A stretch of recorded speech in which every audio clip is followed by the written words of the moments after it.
Telak dan pedas. Roky Gerung disebut provokator dan juga buzzer. Politisi Nasdem Suryani Caniago, politisi Nasdem dan Roky Gerung bertemu dalam sebuah acara talk show Rosi. Mereka terlibat debat panas tentang demo mahasiswa dan kasus pengeroyokan terhadap Ade Armando. Dalam debat tersebut, Irma Suryani tidak segan menyebut Roky Gerung yang tak ada bedanya dengan buzzer. Sebelumnya, Roky menilai bahwa Ade Armando itu teks sosial yang mewacanakan mahasiswa dungu. Faktanya golongan Ade Armando itu teks sosial. Itu dia, mewacanakan bahwa mahasiswa itu dungu.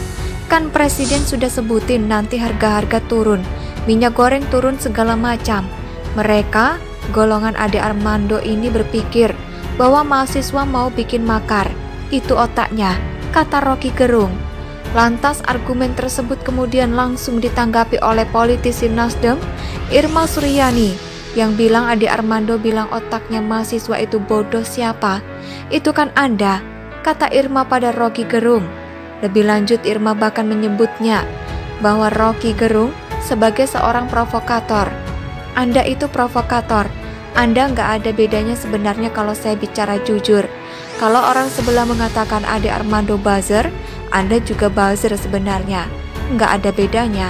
Jangan diprovokasi lagi.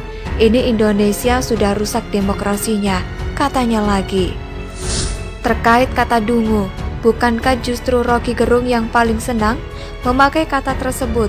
Beberapa kali saya lihat Roky menyebut orang lain dungu.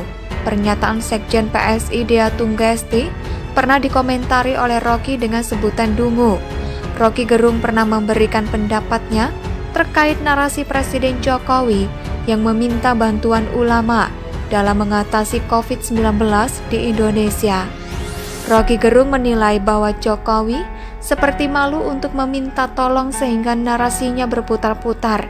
Ini Pak Jokowi, itu kayak orang malu-malu, mau minta tolong tapi tanggung, jadi muter, melipir, kata Roky.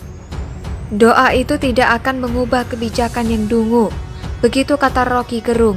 Selain itu, dalam talk show Q&A Mitra TV dengan tema Dicari Warganet tahun 2019 lalu, Roky juga pernah menyebut Ruhut Sitompul dan para panelis di acara tersebut dungu.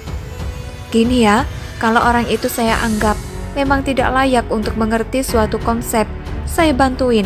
Tapi kalau sekualitas kalian itu, terutama Ruhut, seharusnya paham istilah-istilah dasar, itu tidak ngerti. Apa yang mau saya sebut pintar? Gak mungkin. Setengah pintar? Gak mungkin. Seperempat pintar? Gak mungkin. Ya dungu, kata Roky Gerung. Makanya Roky Gerung ini identik dengan kata dungu, itu sendiri. Dia sering memakai kata itu untuk menggambarkan kalau orang lain bodoh dan dirinya pintar. Padahal dari cara bicaranya terlalu bertele-tele mirip Gubernur Seiman yang suka memutar kata. Yang namanya pintar itu bisa menjelaskan sebuah konsep yang rumit menjadi sederhana dan yang mudah dipahami. Bukan merumitkan sesuatu yang simpel, apalagi merumitkan sesuatu yang memang sudah rumit. Soal buzzer, Roky Gerung juga pura-pura tak tahu. Semua orang yang punya dukungan terhadap pihak tertentu dalam politik sudah bisa disebut buzzer. Buzzer itu istilah lain dari pendukung. Ketika mereka menyerang pemerintah dan kemudian dibalas balik, maka mereka akan play victim, merasa dizolimi dan menuntut agar buzzer diberantas. Jadi mereka berhak mendukung komplotannya dan dianggap pahlawan. Ini logika super dungu. Siapapun yang terjun ke dunia politik yang orientasinya begitu condong ke satu pihak, maka kurang lebih sudah memenuhi syarat sebagai buzzer. Ketika Siward disebut buzzer istana, saya pikir semua tidak mempermasalahkan. Santai-santai saja, toh dari awal juga sudah jelas Siward mendukung dan mengawal pemerintah. Yang paling munafik adalah mereka, yang golongan kadrun, gerombolan sakit hati dan oposisi yang sebenarnya juga buzzer, tapi tidak ngaku, padahal statusnya sama, tapi merasa lebih mulia. Artikel ini ditulis oleh X Hardy di siwar.com. Bagaimana menurut pendapat Anda? Silakan tulis pendapat Anda di kolom komentar.